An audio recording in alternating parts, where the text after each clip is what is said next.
Hello all, welcome to national academy. നമ്മൾ ഇന്ന് സംസാരിക്കാൻ പോകുന്നത് സെക്കൻഡറി മാത്തമാറ്റിക്സിലെ 8ാമത്തെ ചാപ്റ്റർ ആയിട്ടുള്ള പേഴ്സൻറ്റേജ് ആൻഡ് ഇറ്റ്സ് ആപ്ലിക്കേഷൻ എന്നുള്ള ചാപ്റ്ററാണ്. അപ്പോൾ പേഴ്സൻറ്റേജ് അഥവാ ശതമാനം എന്നുള്ള വാക്ക് നമ്മൾ പലപ്പോഴും കേട്ടിട്ടുള്ളതാണ്.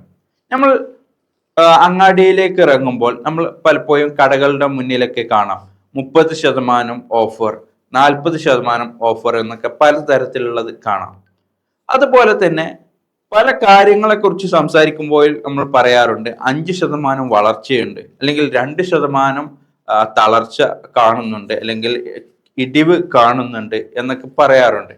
അതുപോലെ തന്നെ പരീക്ഷകളുടെ മാർക്ക് വരുമ്പോഴും നമ്മൾ പറയാറുണ്ട് 95% മാർക്കുണ്ട്, ഇത്ര ശതമാനം കുട്ടികൾ വിജയിച്ചിട്ടുണ്ട് എന്നൊക്കെ.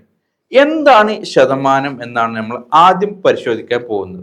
നമുക്ക് ആദ്യം ചില നമ്പറുകളെ കുറിച്ച് ഒന്ന് സംസാരിക്കാം. ഒരു ഉദാഹരണത്തിന് 3/4 എന്ന് പറയുന്ന ഒരു ഫ്രാക്ഷൻ. എന്താണ് ഇതുകൊണ്ട് അർത്ഥമാക്കുന്നത്? 4 ഭാഗങ്ങൾ ഉള്ളതിൽ 3 ഭാഗം എന്നാണ്. 4ൽ 3 എന്നുള്ള അർത്ഥത്തിലാണ്. ഒരു ഉദാഹരണത്തിന് 3/5 എന്ന് പറയുന്നു. 5ൽ 3 എന്നാണ് നമ്മൾ സാധാരണ ഇതിനെ അർത്ഥമാക്കുന്നത്. അങ്ങനെയെങ്കിൽ 24/100 ഇതെന്താണ് അർത്ഥമാക്കുന്നത്?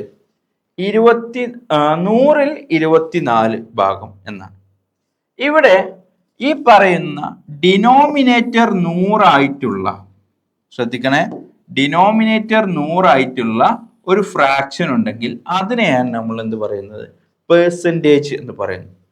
പെർസെന്റ് എന്നുള്ള അർത്ഥത്തിലാണ്. സെന്റ് എന്ന് പറയുന്നത് 100 എന്നുള്ള അർത്ഥമാണ്. അപ്പോൾ പെർസെന്റ് 100ൽ എത്ര, അതാണ് നമ്മുടെ പേഴ്സൻറ്റേജ്, ശതമാനം കണക്കാക്കുന്നത്. ഇപ്പൊ ഇവിടെ 24/100 എന്നതിന് അർത്ഥം നമ്മൾ 24% എന്നാണ് പറയുന്നത്. 24%. അതിനെ സൂചിപ്പിക്കാൻ ആയിട്ട് നമ്മൾ ഉപയോഗിക്കുന്ന ഒരു സിമ്പിൾ ഉണ്ട്. ഇതാണ് 24%. ഈ ഒരു സിമ്പിളാണ് നമ്മൾ പലപ്പോഴും പേഴ്സൻറ്റേജിന് വേണ്ടിയിട്ട് ഉപയോഗിക്കാറുള്ളത്. അപ്പൊ ഇവിടെ 24% എന്നാണ് സൂചിപ്പിക്കുന്നത്. 24/100. അങ്ങനെയാണെങ്കിൽ നോക്കൂ, 35/100 എന്ന് പറഞ്ഞാൽ എന്താണ്? 35% എന്നാണ് അർത്ഥമാക്കുന്നത്. 35%. 57/100 എന്ന് പറഞ്ഞാൽ എന്താണ്? 57% എന്നാണ് അർത്ഥമാക്കുന്നത്. ഇനി ശ്രദ്ധിക്കേണ്ട കാര്യം, എല്ലാത്തിനെയും എങ്ങനെയാണ് നമ്മൾ പേഴ്സൻറ്റേജിലേക്ക് മാറ്റുക എന്നുള്ളതാണ്. ഇവിടെ നോക്കൂ, ഈ 3/5 ഇത് എത്ര ശതമാനമാണ് എന്ന് എങ്ങനെയാണ് കാൽക്കുലേറ്റ് ചെയ്യുക? നമുക്ക് അതിലേക്ക് ഒന്ന് നോക്കാം. 3/5 എന്നുള്ളതിനെ പേഴ്സൻറ്റേജിലേക്ക് മാറ്റണം. നമ്മൾ നേരത്തെ പറഞ്ഞിരുന്നു ഡിനോമിനേറ്റർ 100 വരുന്നതിനെയാണ്, ആ രൂപത്തിൽ വരുന്ന ഫ്രാക്ഷൻ നമ്മൾ പേഴ്സൻറ്റേജിലേക്ക് മാറ്റാറുണ്ട്, അല്ലെങ്കിൽ അതിനെയാണ് പേഴ്സൻറ്റേജ് എന്ന് പറയുന്നത്. നോക്കൂ, അങ്ങനെയാണെങ്കിൽ ഈ 3/5 എന്നുള്ളതിന്റെ 5 എന്നുള്ളതിന് ഡിനോമിനേറ്ററിനെ 100 ആക്കി മാറ്റണം. അതെങ്ങനെയാണ് നടക്കുക? നോക്കൂ, ഈ 5നെ ഏതോ ഒരു സംഖ്യ കൊണ്ട് മൾട്ടിപ്പിൾ ചെയ്യുമ്പോൾ നമുക്ക് 100 ലഭിക്കുന്നുണ്ട്. അത് ഏത് സംഖ്യയാണ്? അപ്പൊ നമുക്ക് അറിയാം 5 എന്നുള്ളതിനെ 20 കൊണ്ട് മൾട്ടിപ്പിൾ ചെയ്താലാണ് 100 ലഭിക്കുന്നത്. അപ്പൊ നമ്മൾ എന്ത് ചെയ്യുന്നു?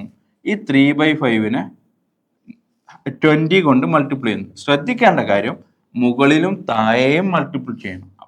അങ്ങനെ വരുമ്പോൾ 5 × 20 3 × 20 വരുന്നു. അങ്ങനെയെങ്കിൽ 3 × 20 എന്ന് പറയുന്നത് 60 ആണ്.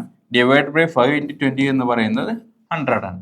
അപ്പോൾ ഇവിടെ നമുക്ക് മനസ്സിലാക്കാം, ഈ പറയുന്നത് 3/5 എന്ന് പറയുന്നത് 60% ആണ് എന്ന് മനസ്സിലാക്കാം.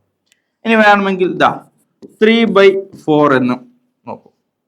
3/4 എന്നുള്ളത് ഇതിനെ നമുക്ക് എന്ത് ചെയ്യണം? പേഴ്സൻറ്റേജിലേക്ക് മാറ്റണം. നമ്മൾ എന്ത് ചെയ്യണം? ഈ 4നെ എങ്ങനെ ഡിനോമിനേറ്റർ ആക്കി മാറ്റാം? അപ്പോൾ 4 × ഏത് സംഖ്യ കൊണ്ട് നമ്മൾ മൾട്ടിപ്പിൾ ചെയ്താലാണ് 100 ആകുന്നത് എന്ന് നോക്കാം. അപ്പോൾ 4 × 25 ആണ്. അങ്ങനെയെങ്കിൽ ഇവിടെയും 25 വരുന്നു. ഓക്കെ, അങ്ങനെയാണെങ്കിൽ 75/100 എന്ന് പറയാം.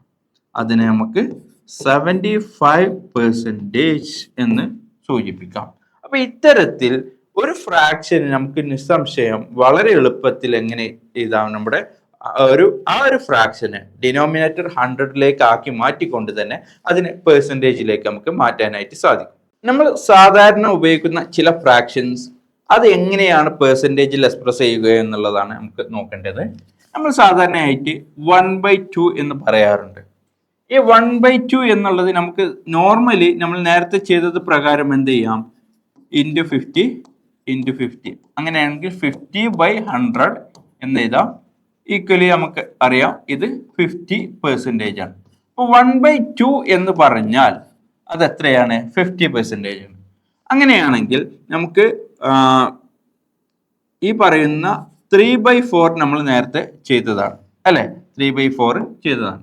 അങ്ങനെയാണെങ്കിൽ 1/4 എന്ന് പറയുന്നത് എങ്ങനെയാണ്? ഈ 1/4നെ നമുക്ക് എങ്ങനെ എഴുതാം? 1/4 × 25 ഓക്കെ. അങ്ങനെയാണെങ്കിൽ 25/100 = 25% എന്ന് എഴുതാം. വളരെ സിമ്പിൾ ആയിട്ട് നമുക്ക് ഈ രൂപത്തിൽ ഇതിനെ മാറ്റി എഴുതാവുന്നതാണ് അല്ലെ? വളരെ ഈസി ആയിട്ട് നമുക്ക് ഇതിനെ മാറ്റി എഴുതാം. അപ്പൊ ഇങ്ങനെ ഇത്തരത്തിൽ പെർസെൻറ്റേജുകളാക്കി മാറ്റാൻ വളരെ ഈസി ആയിട്ട് സാധിക്കും. അങ്ങനെയാണെങ്കിൽ ഇവിടെ നോക്കൂ, 47/100 എന്ന് പറയുന്നത് 47% ആണ് അല്ലെ? അങ്ങനെയാണെങ്കിൽ 38% എന്ന് പറയുന്നതിന് നമുക്ക് എങ്ങനെ എഴുതാം? 38/100 എന്ന് എഴുതാം. അങ്ങനെയാണെങ്കിൽ എൻ്റെ ചോദ്യം 0.35 എന്ന് പറയുന്ന ഡെസിമൽ പോയിന്റിലുള്ള ഇതിനെ എത്ര പെർസെൻറ്റേജ് ആക്കി മാറ്റാൻ പറ്റും? അല്ലെങ്കിൽ ഇത് എത്ര പെർസെൻറ്റേജ് ആണ് എന്നാണ് ചോദ്യം. അപ്പൊ ഇത്തരത്തിൽ നമ്മുടെ ഡെസിമൽ പോയിന്റിലുള്ള നമ്പേഴ്സിനെയും എന്ത് ചെയ്യാം? നമുക്ക് ഫ്രാക്ഷൻ ആക്കി മാറ്റാം. തിരിച്ചും നമുക്ക് ഫ്രാക്ഷന് ഡെസിമൽ പോയിന്റിലേക്ക് മാറ്റാം. ഇത്തരത്തിൽ ഇതെങ്ങനെയാണ് ചെയ്യുന്നത് എന്നുള്ള ഈ തരത്തിലുള്ള ചോദ്യങ്ങളുടെ ഡീറ്റെയിൽ ആയിട്ടുള്ള ക്ലാസ്സുകൾ നമ്മുടെ നാഷണൽ അക്കാദമി ആപ്പിൽ നമ്മൾ അപ്ലോഡ് ചെയ്തിട്ടുണ്ട്. അപ്പോൾ നമുക്ക് വീണ്ടും അടുത്തൊരു വീഡിയോയിൽ കാണാം. ഉടൻ തന്നെ നാഷണൽ അക്കാദമി ആപ്പിൽ ജോയിൻ ചെയ്യുക. ബൈ.